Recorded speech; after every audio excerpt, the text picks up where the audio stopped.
Hello friends, Prabhakar Singh knowledge अड्डा में एक बार फिर से आपका स्वागत है।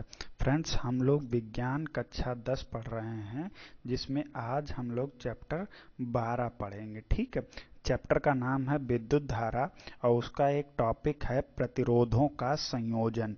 इसको हम लोग आज पढ़ेंगे। तो अगर आपने अभी तक हमारे चैनल को सब्सक्राइब नहीं किया है तो हमारे चैनल को सब्सक्राइब कर दें। तो आइए वीडियो को शुरू करते हैं। तो हम लोग जानते हैं प्रतिरोधों का संयोजन क्या होता है। देखिए, विभिन्न कार्यों के लिए हमें कभी कभी एक से अधिक प्रतिरोधों को जोड़ने की आवश्यकता होती है। कई बार ऐसा होता है कि हमारे पास दो तीन प्रतिरोध होते हैं, उनको हमको जोड़ना पड़ जाता है, एक साथ लगाना पड़ जाता है। तो हमें क्या चाहिए होता है, हम उनको किस तरीके से जोड़ें। तो दो या दो से अधिक प्रतिरोधों को जोड़ने को ही क्या कहते हैं, प्रतिरोध का संयोजन कहते हैं। यानी आपके पास 2, 4, 6 जितने भी प्रतिरोध हैं, उनको जोड़ने की प्रक्रिया को ही क्या कहते हैं, प्रतिरोध का संयोजन कहते हैं। तो जो भी प्रतिरोध आप हैं, उनका संयोजन दो क्रम में कर सकते हैं या दो प्रकार से कर सकते हैं। पहला श्रेणी क्रम संयोजन और दूसरा है समांतर क्रम संयोजन। और फ्रेंड्स, ये दोनों ही क्रम बहुत इंपॉर्टेंट हैं यूपी बोर्ड परीक्षा की दृष्टि से। तो अगर आपने श्रेणी क्रम वाला नहीं पढ़ा है तो उसका लिंक डिस्क्रिप्शन में है। आज हम लोग पढ़ेंगे समांतर क्रम में। ठीक है, तो देखिए, समांतर क्रम का जो है बहुत सरल तरीके से हम लोग पढ़ेंगे। तो आपको एक डायग्राम दिखाते हैं। ये जो डायग्राम है वो प्रतिरोधों को समांतर क्रम में जोड़ा गया है। ठीक है, तो देखिए कैसे आपको बताते हैं। चित्र बनाना बहुत आसान है। आपके पास जो भी प्रतिरोध हों, क्या करें, जो भी आपके प्रतिरोध हों, मान लिया हमारे पास एक, और ऐसे ही एक ये है, और ऐसे ही एक ये, तीन प्रतिरोध हैं। तो तीन प्रतिरोध मत अभी इनको समझिए तीन धागे हैं। तो तीनों धागों का एक सिरा आप क्या करें, एक पास लाके एक जगह गांठ लगा दें, और दूसरा सिरा एक पास लाके उसमें गांठ लगा दें। ठीक है, तो यानी ये इस प्रकार से, तो तीनों की गांठ कहाँ, इधर एक जगह बन गई और इधर कहाँ, इधर एक जगह बन गई। तो सिर्फ एक ही एक जगह बांध दिया तीनों प्रतिरोधों को। तो ऐसे ही देखिए, ये था R1 प्रतिरोध, R2 प्रतिरोध और R3 प्रतिरोध। इन तीनों को ला के देखिए ध्यान से, इन तीनों को लाए और कहाँ, एक जगह बांध दिया, उसको क्या दे दिया, A। और देखिए इधर तीनों के दूसरे सिरे जो थे उनको लाके एक जगह बांध दिया। तो ये कौन सा सिरा हो गया, B। तो इस तरीके से अब हमने क्या किया, इन प्रतिरोधों को बांध दिया और उसका यही सिरा लाके कहाँ, बैटरी के धनात्मक सिरे से, और इसको लाके कहाँ जोड़ दिया, बैटरी के ऋणात्मक सिरे से। तो यहाँ पे देखिए हमारे पास केवल दो सिरे हमको प्राप्त हुए, और जब हमने श्रेणी क्रम में जोड़ा था तो एक लंबी सीरीज बनती चली गई थी। तो इस प्रकार के संयोजन को क्या कहते हैं, समांतर क्रम संयोजन। आइए इसकी परिभाषा देखते हैं एक बार। तो देखिए, प्रतिरोधों का समांतर क्रम संयोजन क्या होता है। तो ये बात देखिए यहाँ पर, देखिए समांतर क्रम संयोजन में यहां से देखिएगा, सभी प्रतिरोधों के एक सिरे को, ये बात समझिए, सभी प्रतिरोधों के एक सिरे को एक बिंदु A पर जोड़ देते हैं। ठीक है, मतलब एक तरफ के आपके पास जितने भी प्रतिरोध थे, तो उनका एक सिरा आपने कहां पर, बिंदु A पर जोड़ दिया। यानी जहां पे जोड़ा उसको क्या नाम दे दिया, बिंदु A। तथा सभी प्रतिरोधों के दूसरे सिरे को, ये देखिएगा, सभी प्रतिरोधों के दूसरे सिरे को इकट्ठा करके एक दूसरे बिंदु B पर जोड़ दिए। जैसे इन्हीं को सबको आपने लाके कहाँ जोड़ दिया, B पर। ठीक है, और आगे भी प्रतिरोधों को इसी क्रम में जोड़ते चले जाते हैं। तो प्रतिरोधों के इस प्रकार के संयोजन को क्या कहते हैं, समांतर क्रम संयोजन कहते हैं। देखिए, बस ये बात रखिए, याद रखिए, सभी प्रतिरोधों के एक सिरे को एक बिंदु पर, यानी देखिए हमारे पास तीन प्रतिरोध थे, उन तीनों को एक सिरा निकाल के एक जगह पे, और सभी प्रतिरोधों के दूसरे सिरे को कहाँ, दूसरे बिंदु दूसरी तरफ लाके जोड़ दिया, उसको क्या कह दिया, B। ठीक है। इस प्रकार अगर कोई जोड़ रहा है तो उसको क्या कहेंगे, समांतर क्रम संयोजन कहेंगे। ठीक है, तो ये जो था हमारा डायग्राम था, एक बार आप इसको देख लीजिए, उसके बाद हम लोग इसका डेरिवेशन करते हैं। तो देखिए 3 प्रतिरोध यहाँ दिए हुए हैं, कौन कौन से, R1 R2 R3। इन तीनों के सिरों को लाके यहाँ पे जोड़ दिया गया, जिसको नाम क्या दिया गया, बिंदु A दिया गया है। उसके बाद इन तीनों का दूसरा सिरा है, उसको लाके यहाँ जोड़ दिया गया, इसको B दिया गया। अब देखिए ध्यान से यहाँ समझिए, अब हम लोग करने जा रहे हैं डेरिवेशन। ठीक है, तो इसमें देखिए आपको एक बात समझनी होगी, पहले तो पूरे इस परिपथ को समझना होगा। ठीक है, तो परिपथ को समझने के लिए चलिए आइए देखते हैं क्या है इसमें। तो सबसे पहले देखिए ये बैटरी का धनात्मक सिरा है, यहां से जब कोई धारा निकलेगी तो यहां तक तो धारा आएगी। अब यहां से धारा को सोचना पड़ेगा कि इधर से जाएं, इधर से जाएं, इधर से जाएं। तो यहाँ पे धारा को 3 रास्ते मिल रहे हैं, तो इसका कुछ भाग कहाँ जाएगा, इस परिपथ में। तो इसमें जो जा रही है धारा उसको हमने मान लिया I1, और इस लाइन में यानी इस प्रतिरोध के पास जो धारा जा रही है उसको मान लिया I2, और जो इस नीचे वाले में जा रही है इसको मान लिया I3। ध्यान से समझिएगा, तो हमने क्या देखा कि यहाँ पर धारा के हमको कितने रास्ते मिल रहे थे, 3 रास्ते। तो हमने तीनों में अगर जो कुछ ना कुछ धारा गई होगी, तो पहले जो प्रतिरोध के पास गई उसको कह दिया I1, जो दूसरे प्रतिरोध के पास गई उसको कह दिया I2, और जो तीसरे प्रतिरोध के पास गई I3। ठीक है, तो ये बात आप समझेंगे। अब एक बात बताइए, जो विभवांतर नापा जाता है वो कहाँ पे नापा जाता है, तो आप बताइए विभवांतर जो हम लोग नापते हैं वो कहाँ नापते हैं, सिरों पर। तो इसमें देखिए सभी प्रतिरोधों के कुल मिला के कितने, 2 ही सिरे हैं। तो यहाँ पर जो विभवांतर मिलता है वो कितना होता है, V।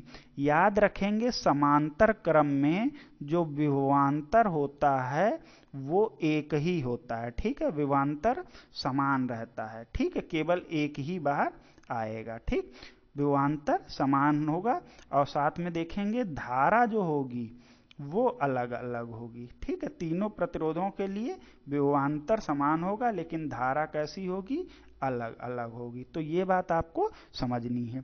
तो अब देखिए हमको धारा के बारे में पता लग गया, विभवांतर के बारे में पता लग गया। ठीक है, तो अब हम लिखें अगर पहले प्रतिरोध के लिए, पहले प्रतिरोध पे चलते हैं। ठीक है, पहले प्रतिरोध के पास अगर हम लोग चलते हैं तो देखिए हम लोग क्या देखते हैं यहाँ पे, जब पहले प्रतिरोध में देखेंगे, ठीक, पहले प्रतिरोध में पहला कौन सा, यही है। पहले प्रतिरोध में अगर हम ओम का नियम लगाएं तो ओम का नियम क्या होता है, B बराबर IR। तो पहले प्रतिरोध में अगर हमको धारा का मान निकालना हो तो ध्यान से समझिएगा, इसमें धारा यही है। तो देखिए हमने देखा पहला प्रतिरोध है तो R1 लिख दिया, और धारा उसमें कितनी, I1। B तो सबके लिए सेम है, तो यहां से अगर हम I1 का मान निकालना चाहें तो जो R है वो कहाँ जाएगा, B के नीचे, यानी V बटे क्या आ जाएगा, R1। ये बात समझिए, ये जो R था वो कहाँ आ गया, B के नीचे। तो हमको पहला सूत्र ये मिल गया, किसके लिए, पहले प्रतिरोध के लिए। ठीक है, इसी तरह अगर हम देखें इस दूसरे प्रतिरोध के लिए तो अब डायरेक्ट लिखा जाएगा, अब आपको सॉल्व नहीं करना। दूसरे प्रतिरोध में धारा कितनी होगी, I2, और उसका इधर क्या हो जाएगा, B बटे R2 हो जाएगा। ये तो हो गया दूसरे प्रतिरोध का। अब अगर आपसे कह दे कि तीसरे प्रतिरोध का बताओ, तो अब आप जितने भी प्रतिरोध लगाएं उनका इसी प्रकार लिख दें, I3 बराबर V बटे R3। ये बात समझ में आई, I3 बराबर क्या हो गया, V बटे R3। ठीक, बहुत आसानी से हम लोग डेरिवेशन करेंगे, तो इसमें आपको जरा सी भी प्रॉब्लम नहीं होगी। ठीक है, तो ये देखिए हमने तीनों में प्रतिरोधों में कितनी कितनी धारा बह रही है ये चीज हमने निकाल ली। पहले में I1, दूसरे में I2, और तीसरे में I3। इतनी इतनी धारा बही। अब आइए आपको देखिए दिखाते हैं आगे हम लोगों ने इसको कैसे सॉल्व करना है। ठीक है, तो देखिए अभी जितना हम कर चुके थे उतने को पहले पढ़ते हैं कि लिखा कैसे जाएगा। हमने मान लिया 3 प्रतिरोध हैं, कौन, R1, R2 और R3। इनको कैसा, समांतर क्रम में जोड़ा गया। इतनी बात हम लोग पढ़ चुके थे। तो इन सभी पर विभव की मात्रा समान होगी। याद रखिए इनका जो विभवांतर है वो क्या होगा, तीनों प्रतिरोधों के लिए समान होगा। वेरी इंपॉर्टेंट है, ठीक है। जबकि इनकी विद्युत धाराएं, जो पहला प्रतिरोध है उसमें कितनी होगी, I1, दूसरे में I2 और तीसरे में I3 होगी। ये बात हम लोग पढ़ चुके थे। हमने कहा था विभव इन सब का समान होगा और धाराएं अलग अलग होंगी। तो ये देखिए पहले प्रतिरोध में हमने धारा यही तो निकाली थी, और दूसरे प्रतिरोध में ये वाली निकाली थी, और तीसरे प्रतिरोध में ये वाली निकालती थी। तो अब आपसे अगर कोई कह रहा है कि बिंदु A और बिंदु B के बीच में कुल धारा कितनी है, तो कुल धारा निकालने के लिए क्या करना, जो आपने अभी I1, I2 और I3 निकाले थे उनको क्या करना है, उनको जोड़ देना है। ये देखिए तो तीनों धाराओं को आपने क्या किया, जोड़ दिया, I1 plus I2 plus I3। तो जो धारा मिली आपने उसको क्या नाम दे दिया, I। ठीक है। तो अब यहीं पर देखिए, अब जो I1, I2, I3 के मान थे उनको यहां रख दीजिए। तो देखिए I1 का मान क्या था, V/R1। अगर कोई पूछे I2 का मान क्या था, वो यहां रख दिया। और ऐसे ही देखिए I3 का मान क्या था, वो यहां रख दिया। ठीक है। तो V1/R1, V2/R2, V/R3। तो ये कर दिया। अब देखिए इसके आगे हम लोग क्या देखते हैं। अब इन दो बिंदुओं A और B के बीच अगर हम थोड़ी देर के लिए मान लें कुल प्रतिरोध R लगाया हो और उसमें धारा कितनी बहे, I बहे, तो I का मान कितना निकलेगा, I बराबर V/R। तो ये वाला मान कहाँ ले जाके ऊपर वाले समीकरण में रख दें, जो अभी हमारे पास समीकरण था क्या, I बराबर यही तो था, V/R1 plus V/R2 plus V/R3। यही समीकरण था। इसमें ये वाला जो मान यहाँ रख दीजिए। तो यहाँ क्या आ जाएगा, V/R और बराबर यही V/R1 प्लस V/R2 और प्लस में V/R3। यही तो हो जाएगा। अब देखिए यहाँ V/R ही रहने दीजिए, इधर क्या करिए, V कॉमन ले लें। तो अंदर क्या बचेगा, 1/R1 प्लस 1/R2 और प्लस में 1/R3। यही तो बचेगा। क्यों, क्योंकि हमने V को क्या कर दिया, बाहर निकाल दिया। अब देखिए ये V इस V से कैंसिल हो जाएगा। तो सिंपल सा क्या बचा, 1/R बराबर 1/R1 प्लस 1/R2 और प्लस में 1/R3, जो कि यहाँ पर लिखा हुआ है। तो बहुत आसान सा सूत्र है, इसको आप बहुत आसानी से ड्राइव कर सकते हैं। हमने पूरा आपको बताया। तो देखिए यहाँ पे मान रख दिया गया, फिर क्या किया गया, V को कॉमन ले लिया गया है। क्या किया गया, V को यहाँ पर देखिए कॉमन ले लिया गया है। तो उसके बाद देखिए कुछ नहीं किया गया, सिंपल B से V को कैंसिल कर दिया गया है। एक मिनट, ये देखिए फिर V से V को कैंसिल कर दिया गया। तो उसके बाद सॉरी, ये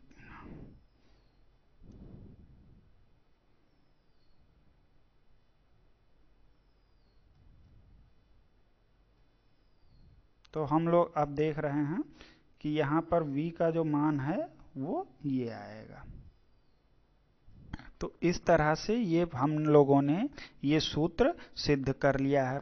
तो आपको एक बार अभी ये पूरा सूत्र हम फिर से एक बार रिवीजन करवा देते हैं। तो आइए देखिए, तो हम लोगों ने अभी सूत्र में देखा था कि क्या चीज थी, कि यहाँ पर आइए आपको डायग्राम से ही पूरा यहीं पे प्रूफ कर देते हैं। तो हम लोगों ने क्या देखा था, इसके अंदर जो धारा बह रही थी पहले प्रतिरोध के अंदर, वो कितनी थी, ध्यान दीजिएगा, वो थी क्या, I1। ठीक है, इसके अंदर धारा थी I1, दूसरे प्रतिरोध में धारा थी I2 और तीसरे में थी I3। यही तो था। इन तीनों में विभवांतर कितना था इनके बीच का, V। तो हमने ये कहा था कि पहले प्रतिरोध में, सबसे पहले क्या देखा था, पहले प्रतिरोध में हमने क्या देखा, तो पहले प्रतिरोध में कितनी धारा थी, तो हम लोगों ने देखा था I1 बराबर कितना था, V/R, यही था। कैसे निकाला था, ओम के नियम से। तो अगर कोई पूछे दूसरे प्रतिरोध में तो बस यही कह देंगे I2 बराबर V/R2, ये R1 लगा लेंगे, ठीक है। ये था दूसरे में। तो अगर ऐसे ही कोई कह दे कि तीसरे में कितनी थी, तो कह देते I3 बराबर कितनी, V/R3।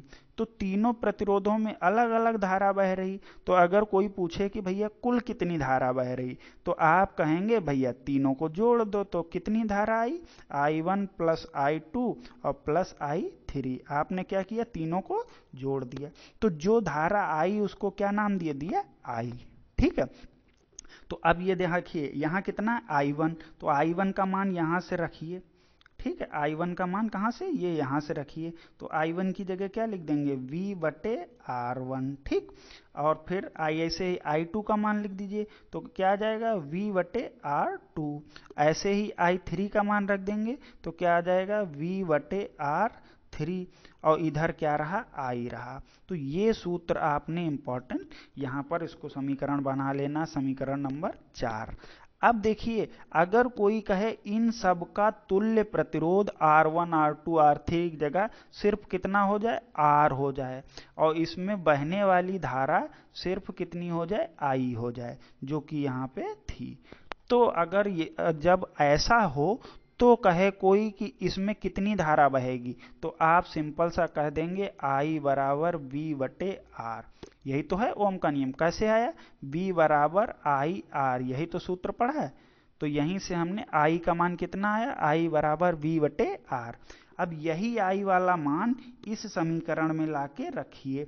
तो ये समीकरण देखिए कुछ ऐसा दिखेगा, V/R बराबर इधर क्या है, V/R1 प्लस V/R2 और प्लस में V/R3, कुछ ऐसा ही तो दिखेगा। अब देखिए क्या करना था, V को बस कॉमन लेना है ना उधर। तो यहाँ देखिए V बाहर निकल आया, तो क्या बचा, 1/R1 प्लस 1/R2 और प्लस में 1/R3। तो इस V से इस V को कैंसिल कर दिया, तो सिंपल सा आ गया 1/R बराबर 1/R1 प्लस 1/R2 और प्लस 1/R3। यही सूत्र हम लोगों ने सिद्ध करना था, ठीक है। अब देख लेते हैं इसके लास्ट स्टेटमेंट क्या कहता है।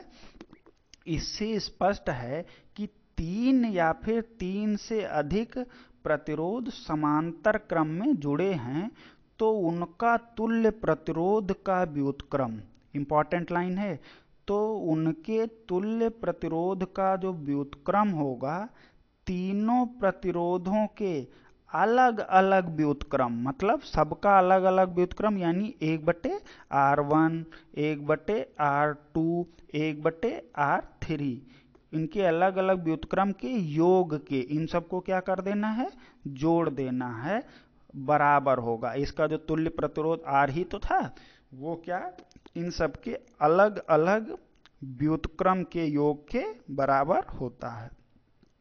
अतः प्रतिरोधों के समांतर क्रम संयोजन में जुड़े सभी प्रतिरोधों पर विभवांतर समान होता है। ये लाइन बहुत इंपॉर्टेंट है। क्या होता है, विभवांतर समान होता है। और अगर श्रेणी क्रम में पूछे तो श्रेणी क्रम में क्या होता है, श्रेणी क्रम में धारा जो होती है वो समान होती है, धारा समान होगी। तो फ्रेंड्स अगर आपने अभी तक हमारे चैनल को सब्सक्राइब नहीं किया है तो प्लीज़ हमारे चैनल को सब्सक्राइब कर दें। धन्यवाद, मिलते हैं नेक्स्ट वीडियो में, ठीक है।